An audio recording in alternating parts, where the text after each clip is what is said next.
Hello বন্ধুগণ, কেমন আছো? আশা করি তোমরা সকলে খুব ভালো আছো। কাকলি ফুড স্টাইলে তোমাদের সকলকে স্বাগত জানিয়ে আমি কাকলি হাজির হয়ে গেলাম আবার আর একটা নতুন রেসিপি নিয়ে। আজ আমি স্যুপের রেসিপি নিয়ে হাজির হয়েছি। তো বন্ধুরা, ভিডিওটা কোনো রকম স্কিপ না করে পুরো ভিডিওটা দেখবার জন্য তোমাদেরকে অনুরোধ করছি। আজ আমি বানাচ্ছি ভেজিটেবল স্যুপ। এখানে আমি কি ভেজিটেবল নিয়েছি আছে স্প্রিং অনিয়ন, ক্যাপসিকাম, গাজর, বাঁধাকপি, ফুলকপি আর বিনস। তো এখানে আমার মেয়ে বাঁধাকপিটাকে কুচি কুচি করে কেটে দিচ্ছে। আসলে আমি ছুরি দিয়ে সেরকম কুচি কুচি করে কাটতে পারি না, তো আমি আমার মেয়েকে বললাম তুই কেটে দে। তো ও সবজিগুলোকে কেটে দিচ্ছে।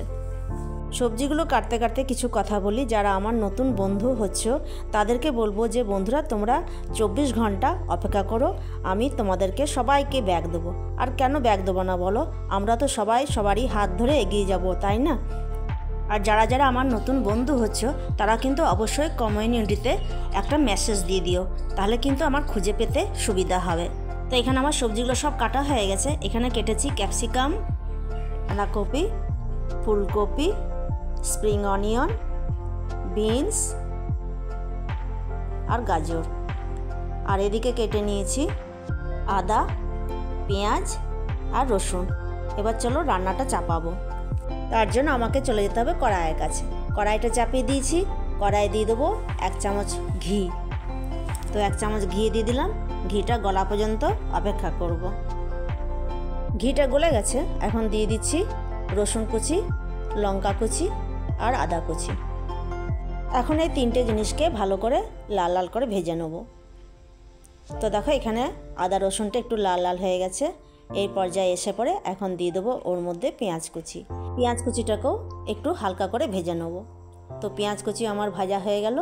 এখন এর মধ্যে দিয়ে দিচ্ছি সবজিগুলো। যা যা সবজি কেটেছিলাম সব ওর মধ্যে দিয়ে দেবো। তো প্রথমে ফুলকপিগুলোকে দিয়ে দিলাম, তারপর একে একে সমস্ত সবজিগুলো দিয়ে দিলাম। এখন সমস্ত সবজিকে হালকা করে ভেজে নেব।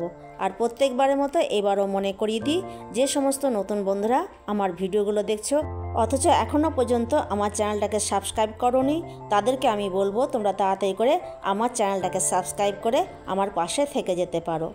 সবজিগুলো ভাজতে ভাজতে এদিকে একটা কর্নফ্লোর স্ল্যারি তৈরি করব। তো একটা বাটিতে নিয়ে নিলাম 2 টেবিল চামচ কর্নফ্লোর আর অল্প অল্প জল দিয়ে এই কর্নফ্লোরটাকে গুলে নেব। আর বন্ধুরা, পাশে থাকা বেল আইকনটা অবশ্যই কিন্তু প্রেস করে রাখবে। এতে করে আমি যখন আবার নতুন কোনো রেসিপি ভিডিও আপলোড দেবো সবার প্রথমে নোটিফিকেশন তোমাদের কাছে পৌঁছে যাবে। তো কর্নফ্লোরটা আমার গোলা হয়ে গেল। আর এই দিকেও দেখো সবজিগুলো আমার ভাজা হয়ে গেল। এখন জল দিয়ে এটাকে সেদ্ধ করে নেব।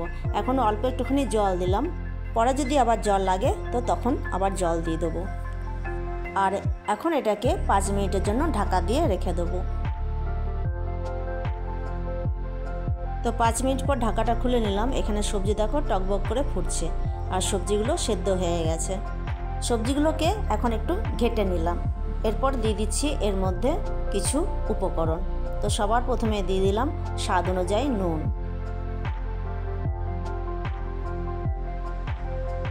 দিয়ে দিচ্ছি স্বাদের ব্যালেন্স আনবার জন্য চিনি, আর দিয়ে দিচ্ছি গোলমরিচ গুঁড়ো। এই সময় একটু পাতিলেবুর রস দিলে ভালো হতো, কিন্তু ছিল না বলে দিতে পারলাম না। তোমরা যদি বানাও তাহলে কিন্তু অবশ্যই পাতিলেবুর রসটা দেবে, এতে কিন্তু স্যুপের স্বাদটা দ্বিগুণ বেড়ে যাবে। এরপর দিয়ে দিলাম কর্নফ্লোর স্ল্যারি। কর্নফ্লোর স্ল্যারিটা দিয়ে পরে আরেকবার ভালো করে ঘেটে নিলাম। আর শীতকালে এরকম গরম গরম স্যুপ খেতে মন্দ লাগে না, কি বলো বন্ধুরা? তো মেয়ে বলছে মা একটু ঘন হয়ে গেছে, জল দাও। তো তার জন্য আমি আবার একটুখানি জল দিয়ে দিলাম। এখন রেডি হয়ে গেল healthy and tasty vegetable soup. আর দেখো কত সুন্দর হয়েছে এই ভেজিটেবল স্যুপ, কালারফুলও লাগছে দেখতে, তাই না? আর খেতেও হয়েছিল কিন্তু অসাধারণ বন্ধুরা। তাহলে বন্ধুরা, তোমরাও এইভাবে একবার ভেজিটেবল স্যুপ বানিয়ে খেও, আর কেমন লাগলো সেটা কিন্তু অবশ্যই আমাকে লিখে জানাবে। তাহলে বন্ধুরা, আজকের মতো বিদায় নিচ্ছি। দেখা হচ্ছে আগামীদের নতুন একটা রেসিপির সাথে, নতুন একটা ভিডিওর সাথে। ততক্ষণ পর্যন্ত তোমরা ভালো থাকো, সুস্থ থাকো, সাবধানে থাকো। আজকের মতো টাটা, ধন্যবাদ।